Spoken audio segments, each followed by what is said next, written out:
Спасибо!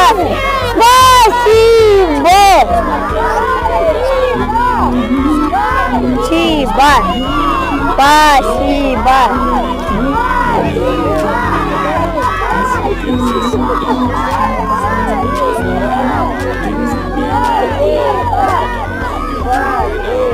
Лагерь Кокола, а теперь внимание! У нас есть такая традиция, да, пока Костенко говорил, находит провожатого, воспитателя, разрешается обниматься.